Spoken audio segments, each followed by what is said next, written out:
Benjies, welcome to the BingeWorthy podcast, part of the Geekish Network. My name is Randy, and I've got my co-host with me, Courtney. Say what's up to the people. Hello, hello. Rakai, say what's up to the people. Hello, Puppet.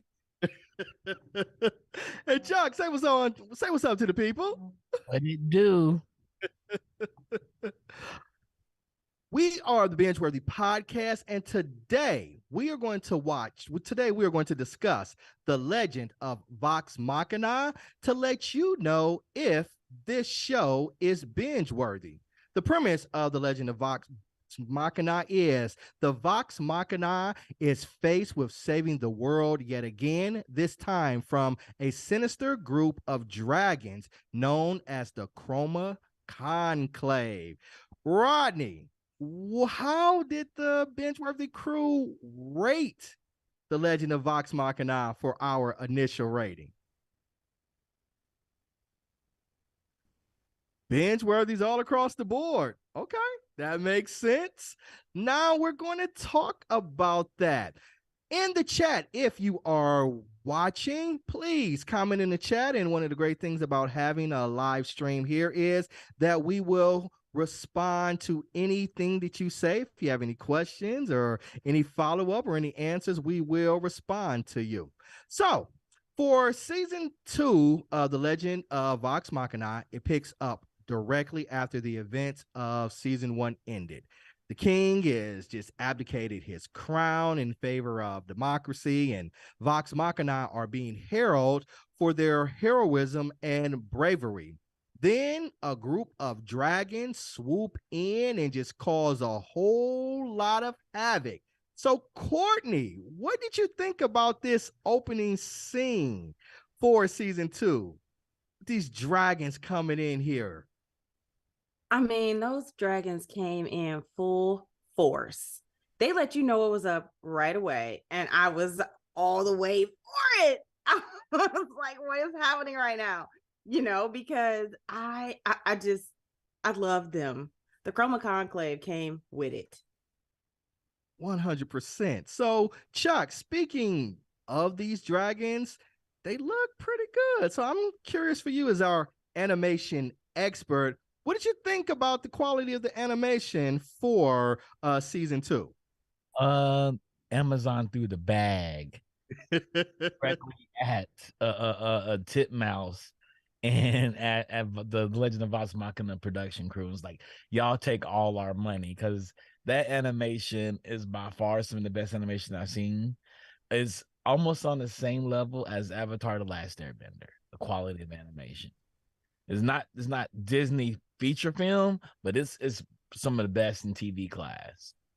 And the distinguishing between all the dragons looks amazing. Like, all the dragons are very different and they behave differently. Yeah, they have their own personalities, their own look. Even the I guess fire, like most dragons, they spew fire. These dragons came out spewing acid and fire and blue fire and all kinds of things. Like ice, I mean, it was just, yeah, it was heavy duty. And I love that each one was special. I was sitting down watching it. I rewound that first 3 minutes and stood up and watched it the second time. I got closer to my TV like a little kid that was excited to see it and sat there and paced back and forth watching it the second time. I just wasn't ready for that quick because everything was cool. So we pick up immediately after season 1. And it's like a minute and a half, and the dragons come in just wrecking shop all over the place. So I was like, wow. I mean, killed the king. I was not night. ready for that. I was not ready for that. Killing kids, killing families, everybody. And they told him was like, if you leave, we will kill you. If you don't bow, We will kill you. I was Yeah, like, they came from, I mean, talk about like bend the knee, you know, like Toldore was like they just threw it all at him, Moral of the at the story: whole kingdom. people kill you. we will kill you. So Yeah. Ricard, Chuck talked about it a little bit. He said, they threw the bag for some of the animation.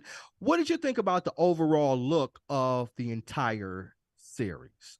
Well, I mean, I was really um jazzed about Vox Machina after season one. Um, one of those things that, especially as a blurred, hardly ever gets talked about is D&D. So nobody talks about Dungeons and Dragons. You might have a lot of nerd qualities, but nobody talks about Dungeons and Dragons. And that has come a little bit more into favor these days. I thought that, just like Chuck said, I thought this looked amazing. That opening, I didn't stand up and get close to my seat, but I was glued to my seat with my jaw on the floor. And I was like, I mean, that was as strong an opening as I've seen as Wednesday. Like Wednesday, the way Wednesday opened, I was like, I'm all the way in. And then it got a little bit more silly, but I still loved it. This right here started off hard. Like they came in, they rolled in like the rolling 60s or something. Like they start sea walking on me. Yeah. Shooting up everybody. It's like you could see the battle. It's like you Yeah. could see, it's almost like I could see the table. You know what I mean? I could see somebody rolling. Okay, now we're in battle. You know what I mean? Like it was like, oh my goodness. And just the fact that, like you said, it wasn't just, oh, this is a regular dragon with some regular fire. No, take this acid on that ass. No. Yeah. And When I then, saw the acid, I was like, oh, this is what we do it. and then not only that though, you know what I'm saying? Because it seemed like of all the different stuff that they was doing, then the one who was the leader, and then he had like that jewel or whatever in his chest, you already knew that he was on some old overpowered, like, I don't know. They're gonna have to get He-Man, get Fat Thor, Skinny Thor, Guardians of the Galaxy. Like they're gonna have to call out everybody to beat these dragons. Yeah, they talk about like it took us this much to beat one. To be one. We And then like won. maybe We to were be stronger like than piss him. him off. Of the You four. know what I mean? And he was the weakest of He's the four. weakest. Yeah, so and I just love the look of this season, man, especially when they were going into like different dimensions and different states. It was like it stood out to you. It was colorful, it was animated. I don't know what Amazon did or who they talked to, but yeah, I feel like they just threw the entire Yeah. bag and it was well worth it. It was money well Yeah, worth. almost like they Yes. gave animation studio a blank check and it was like, make it happen. And like I said, we talked about it a little bit in Crosstalk. House of Dragons spent $60 million per episode, and they didn't come close to touching what I felt like we got in The Legend of Vox Machina for season 2. And and it's just me. Maybe it's just me, but I hate that in House of Dragons and Game of Thrones, there aren't even dragons anyway. What were they? They're wyverns. I don't know. What's the difference? I don't know. No, so wyvern is smaller. But what you talking about? You talking about the ones in House of Dragons were wyverns? Is that what you're saying? Mm-hmm. Dragons have yeah, because those, I mean, the bodies were like, the bodies in House of Dragons was like all wrong. They were like, let's not even talk about that because it's like it's just that just makes me angry. You know what I mean? But like wings. they were like anorexic dragons. Like they didn't have enough money to get a whole dragon, so they split two in half. Those keto dragons. They was Titmouse, and that's Titmouse to do dragons. Hey, yeah, Titmouse. Hey, they came through for this one. Okay, they did actual dragons. So Courtney, for season 1, to me it was a real fun ride with some amazing characters, and we didn't get a lot of backstory about the Legend of Vox Machina team. But in season 2, the crew, they set off on an adventure to save the world, to retrieve the vestiges of divergence. But along the way, along that adventure, we found out a lot about the crew individually, the backstory about a lot of these characters. Did you feel that adding backstory to this season added to the show? And if so, why? I absolutely did, because I feel like it deepened our connection to the characters.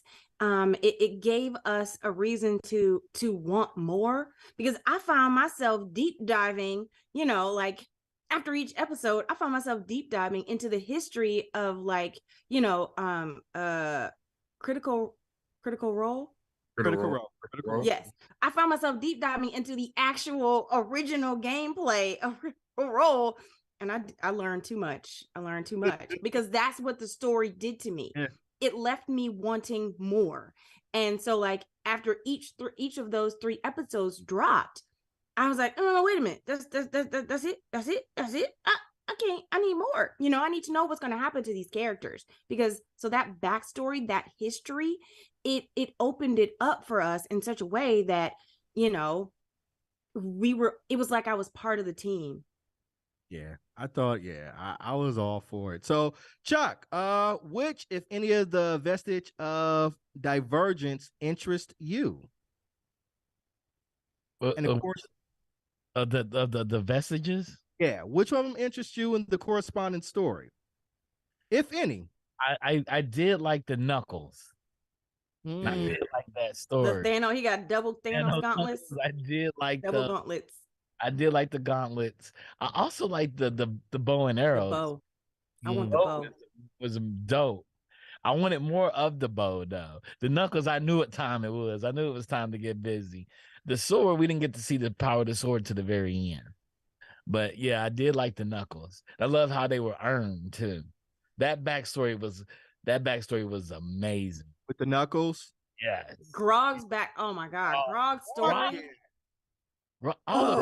Grog has had a hell of a journey. This, you know what I'm saying? From him carrying the Dracula's sword, killing Pike, and it, like Craven Edge. Pike, like Craven Edge. He had the sword from like the first 2 from like the very first season.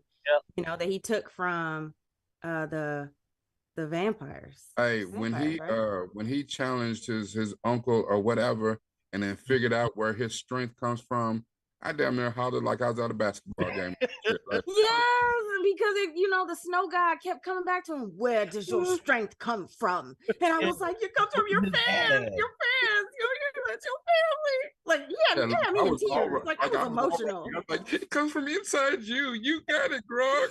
I was like, your people. Your people. I was like, the people you love, they love you too. Yeah. Like, I was ugly crying. Yeah. Come on, buddies. Come on, buddies. Yes. Yeah. When that Pike, I was like, oh my God, what's going on here? When he stabbed Pike, the story with Grog and Pike was so dope. Like, because I didn't know that they had that connection. And when she was always like Grog, I was like, why is she so close to him? And then them showing it, the back history of how her grandfather. Yeah, how he was gonna kill him, and then he didn't. And then her grandfather saved him, and how he came. I was just like, wow, they really thought this through. Yeah, this was a good backstory.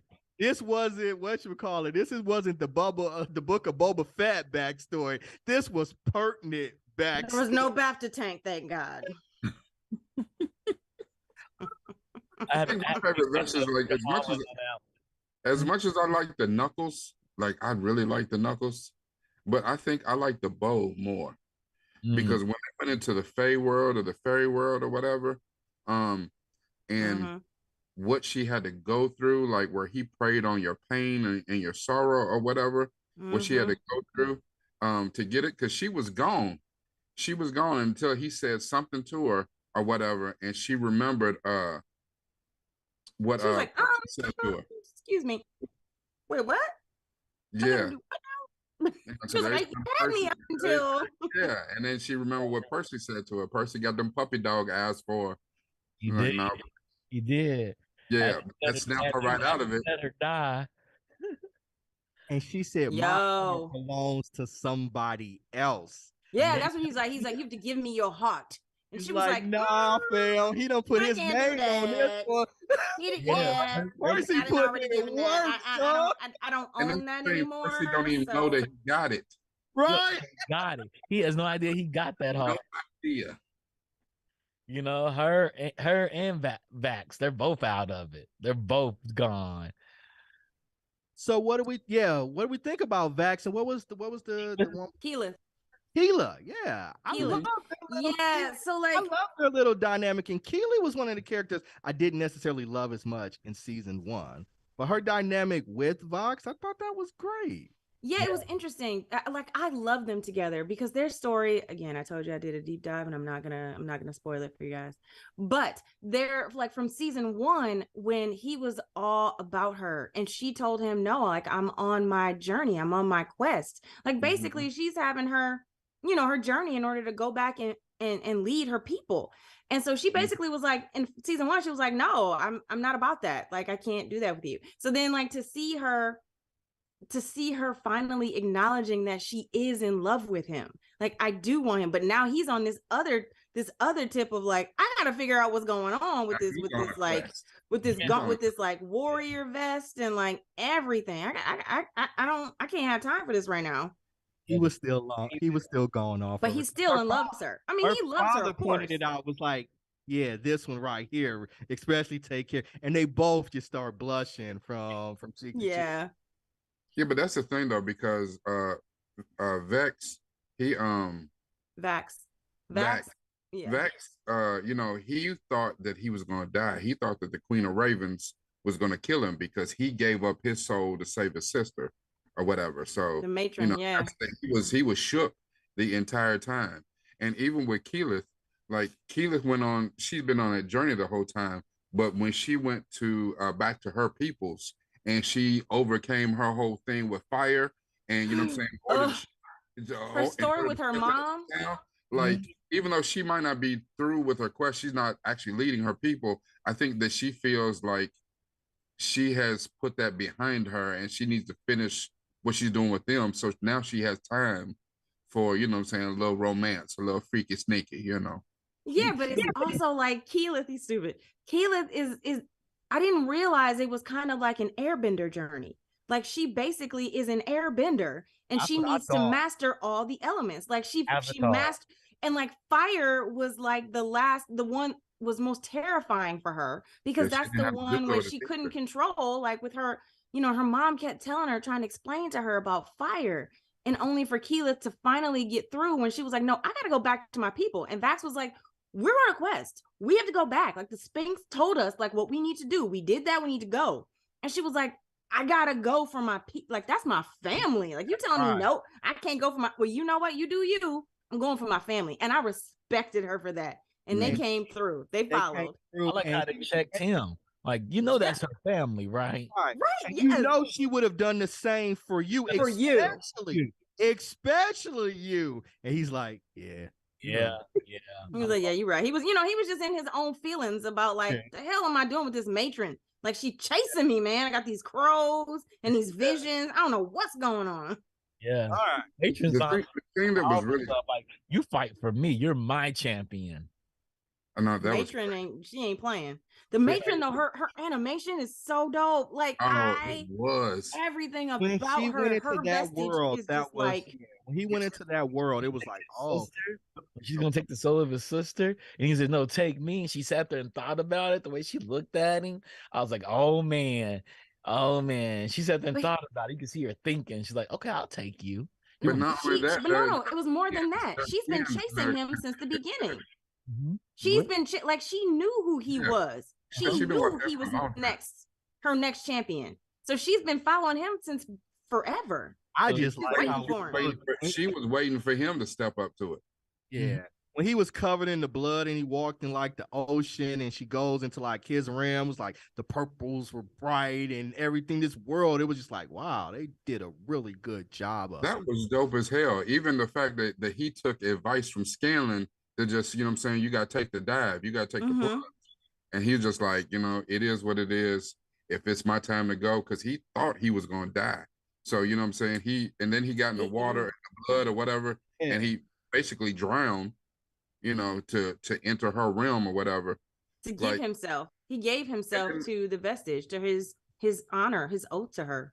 Yeah. And then to see all like the strings of fate that ran through him or whatever, but then connected to her, I was like, they done thought Was this all shit. the souls that he's supposed to shepherd.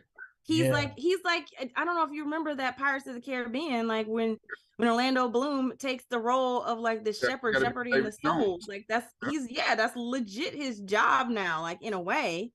And but can we talk about the fact that when Percy was like, let's go ahead and look in here real quick. She was like, Vax told us not to, and then like legit Percy did it anyway, because Percy being Percy got her killed in the first place. I felt Vax. I was like, I'm gonna kick your whole ass. Are you kidding me? This is my person. I know y'all might have, but I didn't feel that way. Like they were both doing it together. They had no idea it was going to. She told them not to. Let me tell you how I felt.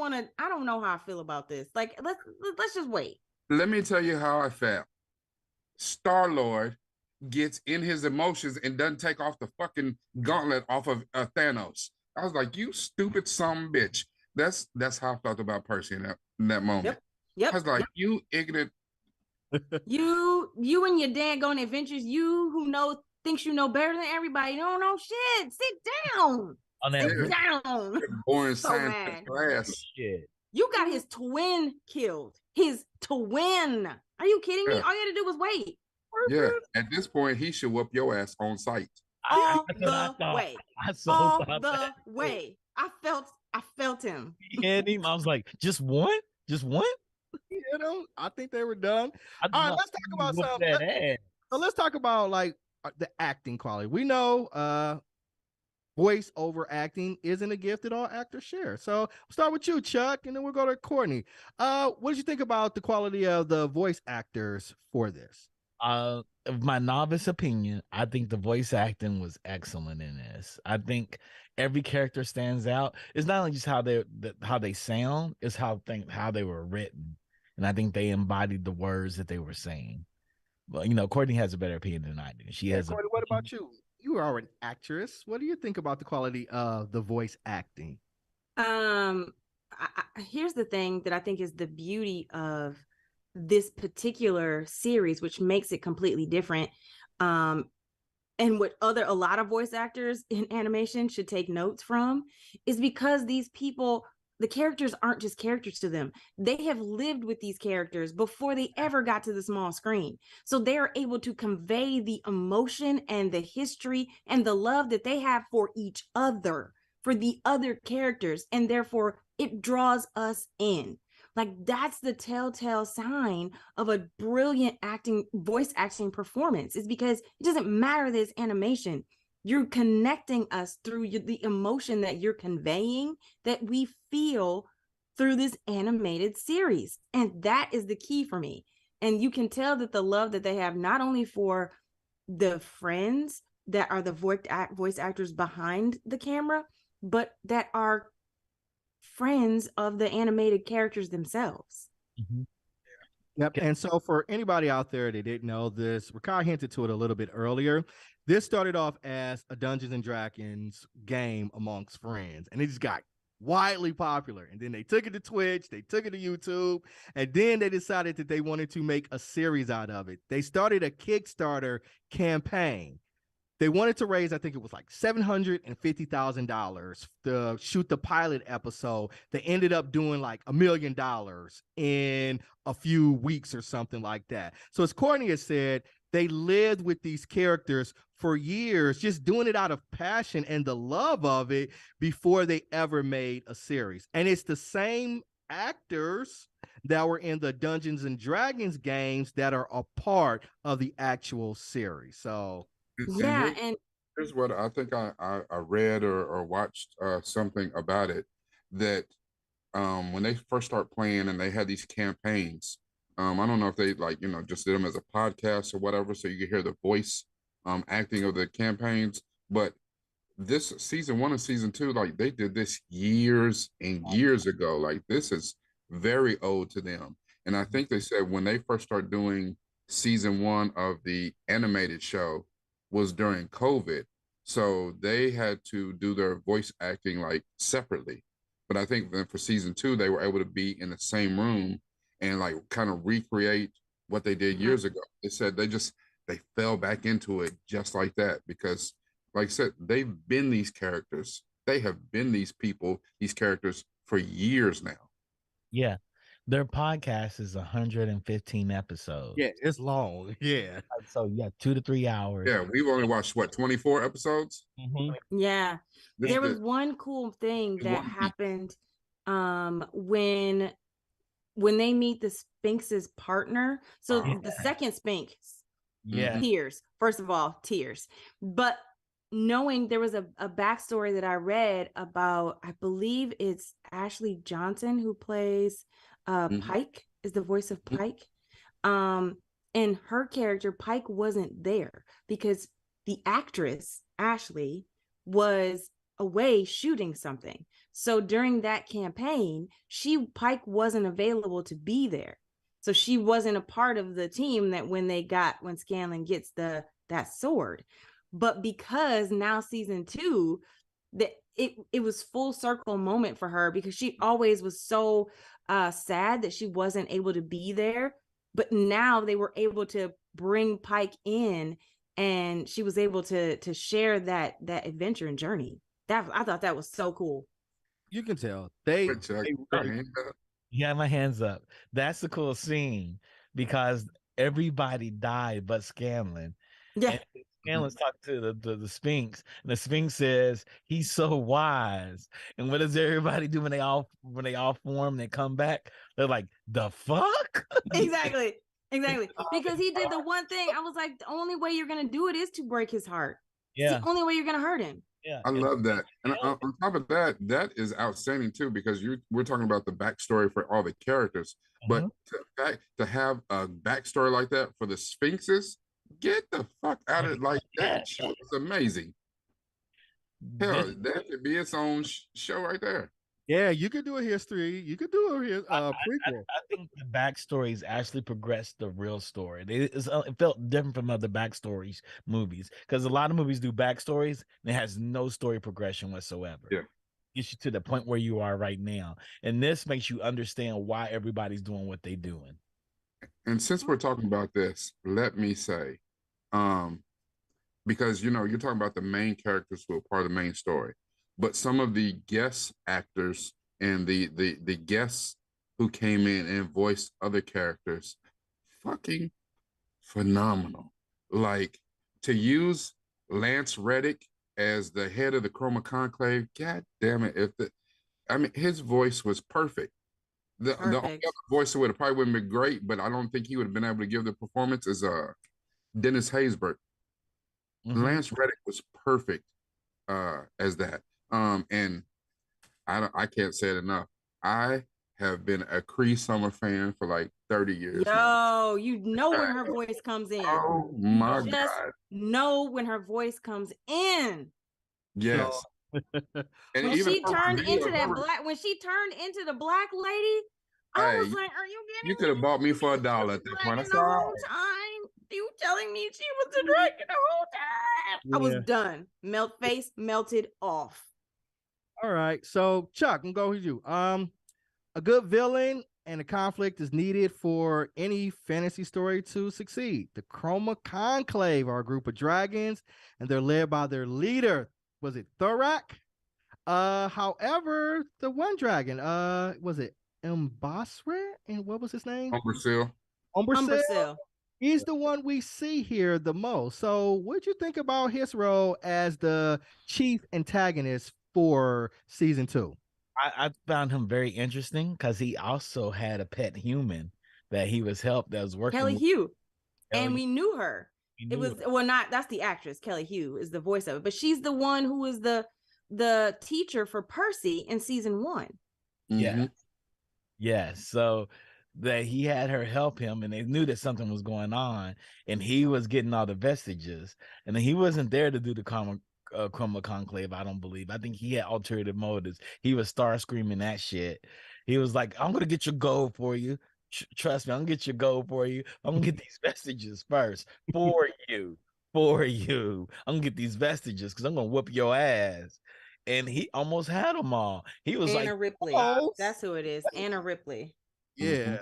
Like, thank you for bringing them all to me. Now I'm gonna be the man. I'm gonna be the dragon. And he was badass the whole entire time. From the first 3 minutes when we saw him sweep through the city and people started melting, until he went to the gates and blew the gates up and killed everybody. I was like, yo, you cannot run from this dragon with Hold axe. on, hold And on. he disappeared. How about when he went invisible and Percy Yeah, said, I was like, oh Yeah. shit. Yeah, I know, right. I And didn't know versus, oh, dragons could disappear. Like, I didn't know that. I didn't know they spit acid and disappear. And he was like, y'all ain't ready. You Yeah. can't fight what you can't see. I was like, yo, this is weapons of mass destruction. Man. but going back to when Scanlan and Vax had that moment, that talk, this was a really bonding experience, like for the friendship of Vax and Scanlan. They had the moment with the talk, then they have the moment again when Scanlan is like, talking to him about his daughter or what have you. But when they have that talk about, like, Scanlan just wants to like run away, and then he and Vax is like, no, we can't just run away. Cut to the end, like when they're fighting that dragon and Vax and Scanlan like roll through that dragon's ass. "Oh my God!" Scanlan's hand. I can't. I was done. This They was had like so such many a, it was crazy so ideas. like Legolas and Gimli, and like Lord, they were giving me this like brother bromance, and I was loving every second. Literally inside the ass of the dragon. The interaction in the Spanish. He's like, that your plan was going to work. He's like, I did it too. Motherfucker, I thought this was going to work too. I didn't know how dragons are made. Shit. He was Especially like, we need to go like back out. this. He was like, we can't get back out the way we came in. Yep. And the visuals of it, like when you're in there, you see him going through the tunnel and you see the acid laying on the walls and things like that, and a flood of acid coming. It was just like, oh wow. That shit was crazy. And then them coming out of his stomach when like Vax like developed his wings. Forget about it.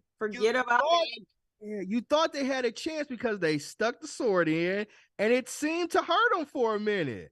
That damn thing, boy. His rebound. He was like, you're not gonna keep me. Yeah, his rebound, and he was the weakest of the three. He's like, it's like he embraced the pain. Like you're not gonna take my pain and use it against me. I'm gonna fuck all y'all up. If I'm going out, I'm going out with you in my ass and everything. Question. Yeah, that's. Go ahead, Umber got raped. He still wasn't gonna let it hold him down. Still wasn't gonna. I hate you. That's right. He said he was gonna crawl out of Shawshank. He wasn't gonna go down. He was. Oh my God. I can't with you. I can't. But it didn't matter. He came still with his shines on. No matter what went down. They was in the middle of a battle and cuckolded that man. Like, for real, like. Yeah. Shit's wild. I mean, talk about in the middle of the battle, like Scanlan and his daughter, like didn't know he was about to hook up with his daughter. Wow. Then he'd have had a time go up. He's like, okay, in the bondage, all right. He said, I made it. He's all Scanlan was all into it, and then when he called her mom's name out, and it was the wrong name. Yeah, that story. I was looking at her like, that don't look anything like that girl. Yeah. I don't think that's her mama. Yeah, I was like, that ain't it. Done. Scanlan probably got a bunch of kids around this universe. We could probably have a spinoff of him. Scanlan's kids. His Scanlan's kids. Scanlan trips me out. He does, and I like that the dynamic they created with him and Pike. Mm-hmm. Yeah, Pike was so jealous. Yes, she was so jealous. She was like, the side eye was so real. Yeah, it was like so real. Like, oh, that's some bullshit. Mm-hmm. That's who he is. So one of the things that I enjoyed about the show, it didn't have too much dialogue, but it had enough. But we had a good balance of action. Great action. So, look, Rakai, what do you think about the quality of the action for season 2? I thought it was fantastic. And it's kind of like, I think you said it succinctly just a moment ago. Like, when it had dialogue, it was great dialogue. It was pertinent. It moved the story. It wasn't just we talking just to be damn talking. The action was, also necessary and part of the story. Yeah, I thought it gave us enough, scenery and stuff to chomp on, gave us backstory, gave us great dialogue, and gave us action. There's not really much more you could you could really want.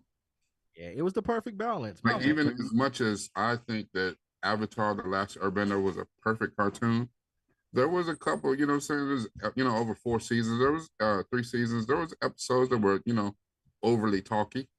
Mm-hmm. Yeah, that were more story vested than had really moments of battling, and we spent a lot of time the entire series Aang like really kind of fearing the concept of like finding a firebending teacher. Like that was a through line from the very beginning, you know what I mean, given that the firebending nation was their quote unquote enemy. And so, but this series is literally like every single episode, I can see the roles happening.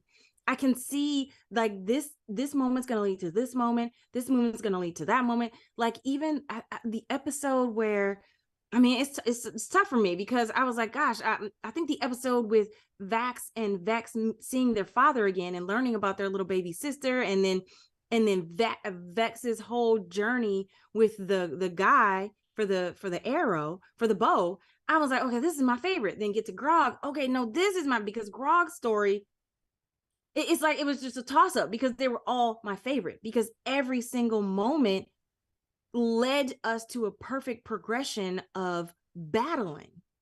Mm-hmm. And it came in at just the right time. You were like, oh, that's sweet. Then dragons start flying through the air or somebody's coming in and getting killed. You're like, oh, okay. They just did. Wow. Like the worst thing that Marvel and DC does is put superheroes in a room and let them talk. Yeah. And this didn't have any of that. I mean, it was action. They talked to get a breath, and that breath only lasted a moment. And because they were talking about action the whole entire time too. This is what we need to do. No, we're gonna do this. No, we need to do this. Scanlan, you need to step up and do this. Like it was all about action, and everything paid off. Everything. The thing about it is, if you look at most superhero genre type of things, the superhero or the hero or whatever is always chasing the bad guy. Mm-hmm. For this whole season, they're on the run. They, you know what I'm saying? Like the tension is high because they're on the run. They are getting their ass handed to them the entire time. Because they're the ones that the dragons know that have already defeated a dragon, and therefore they're the ones that we need to destroy. And the dragons are vastly superior to them. Vastly. The weakest one, it took all of them to kill. Boy, season 3 gonna be something. Courtney, we got 12 episodes. So was this enough to tell this story? Should we have had more? Should we have had less? I texted our group thread and I was like, wait, that's it? That's it?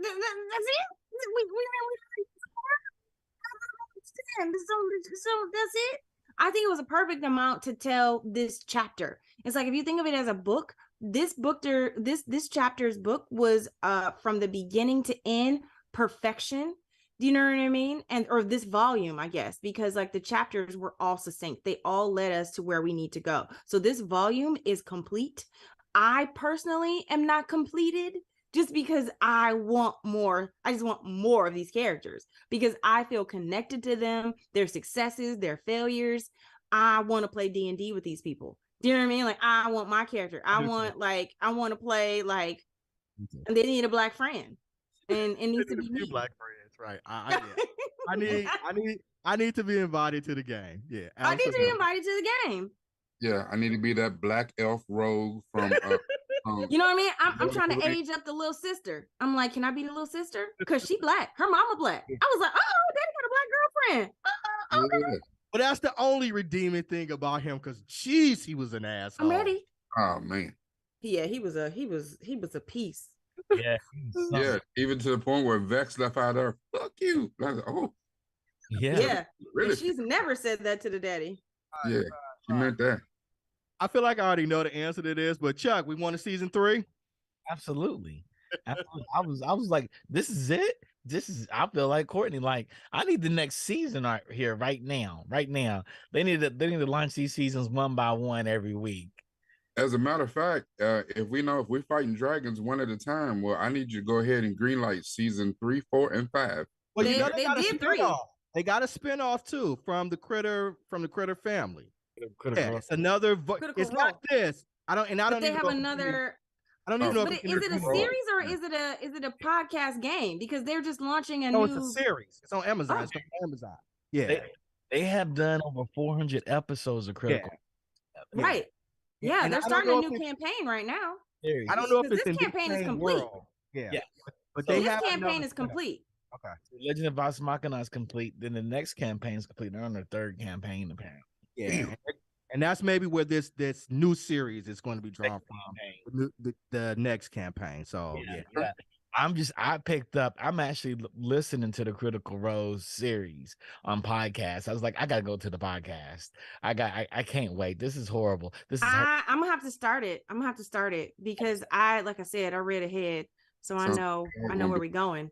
I just read ahead in the ether world, in the interworld, and they had me in here sobbing. I'm like, I gotta stop. I was just angry. For their Kickstarter. Mhm. They raised $11 million. I knew it was a lot. I knew it was a lot because they only needed 750,000. They raised like $1 million within a week or something like that. Yeah, it was something crazy. Yeah. If I knew it, I'd have thrown my. I'd have given them some money. Yeah, I got 5 on it. Right, just look right. Got 5 on it too. Even if it meant it was gonna send me some dice. Dice.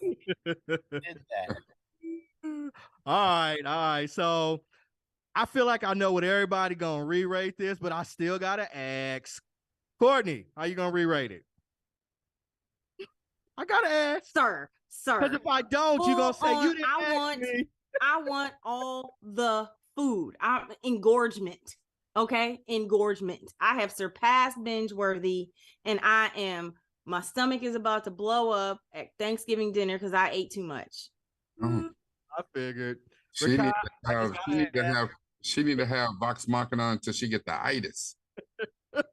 Sir, I already got the itis. I didn't had the itis, the dessert, the sherbet beverage. I didn't had everything. I'm just I get full. It. Kai? Once again, you know what I'm saying? Like, we're on a scale of 1 to 5. We might need to adjust that because this deserves above a 5. This was fantastic. I need more. Chuck, it's formality. I gotta ask. BingeWorthy. I literally did it in a day. I wish I could have did. I was supposed to go out. I canceled that plan. Really? I did. I was like, I'm not going anywhere. I get it. It had me. I was like, this is better than me going out. This is literally better. It's better than most TV shows on right now. Oh yeah, easily. Yeah. And this was when season 1 for 2022. I think it was my number 2. It was your number 2, yeah. It was my number 2, and it just took it to a whole nother level. Like, they set the bar real high, and I don't know. Like, we only in February. But I don't know what could be better than this right now. Here's one thing that's interesting about this show. The entire first season, they fought for redemption. Like, they got zero respect. And they fought for redemption. So they go out, they get it. They come home champions. That shit didn't last half of a fart. You know what I'm saying? Yeah, they didn't even get to enjoy the castle home that they had. Conclave, they was going to be heroes. They was going to be rich. They was going to live high on the hog. That shit was immediately ended. And then when we get to this season, they're still fighting for redemption. But this time, it's those individual redemptions, those things that they've been dealing with. You know what I'm saying? So those, I guess in the D&D world, there's no such thing as a therapist. So you got to fight your way through it and figure the shit out as you go. So old school 90s rap type. Ain't no time to be soft around here, son. And the thing is, it only gets harder. I just loved how the story is shaping up and how we're moving towards and how we could see the personal growth of every character, from season 1, episode 1 to now. So I can't wait for more. It only gets harder. It's like, it's like the NCAA tournament. This first round was hard as hell. Shit, we ain't even got to the Sweet 16 yet. And because we the only got Dragons gave them their 3. best. Yeah. We've only had 3 vestiges. We've got the armor, we've got the sword, and we've got the knuckle. Oh, 4. We've got 4 vestiges and the bow. Well, Mhm. remember, So she said we need the vestiges ain't enough. No, I Yeah. understand that, but we still have to collect Percy's and Keyleth's Right. and it Pikes. still ain't enough. Yeah, it still ain't enough. Like, we need more. Cool. All right. So that's gonna give us a full binge out, right? For everybody came in at a full binge out. Chuck, you got anything to say before we head out? No, I'm excited for season 3.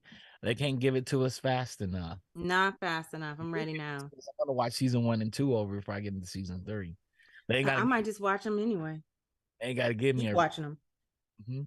It's right up there with like Star Wars and the Avengers, like or like the entire first phase saga of the Avengers, not these new ones. But like you know what I'm saying? Like I can just keep rewatching Vox Machina. Because you're gonna pick up something. You're gonna pick up something that you probably Mhm. missed the first time around. Courtney, got anything to say before we head out, man? Geek out and good night, my friends. Watch more Vox Machina. I agree. Rakai, you got anything to say before we head out? I'm kind of just nothing more than nostalgia. I'm kind of geeked, for a better word, that people are picking up on Dungeons and Dragons again. I mean, you got famous actors like Joe Manganiello and some of the other, Hollywood A-listers who are, secretly nerds, and they sit down and they're geeking out. Was it Vin Diesel or somebody like that? Or there's a few of them, big time actors that play D&D on the side. And I like this. I don't have much hope for the Dungeons and Dragons movie that's coming out with Chris Pine. Like, that shit is dismaying. I don't know why they keep pushing it back and changing it in trailers, and I'll be like, when is this movie gonna come out? I mean, the last time they did it, didn't have like Marlon Wayans in it or some shit. So I mean, they're like, just... No, I think it had Regé Jean Page. What's his name? Regé Jean Page. But the last D&D movie they did, I think it had Marlon Wayans in it. Yeah, I don't even remember. Yeah, exactly. It was that bad. Yeah, I think I saw it. Yeah.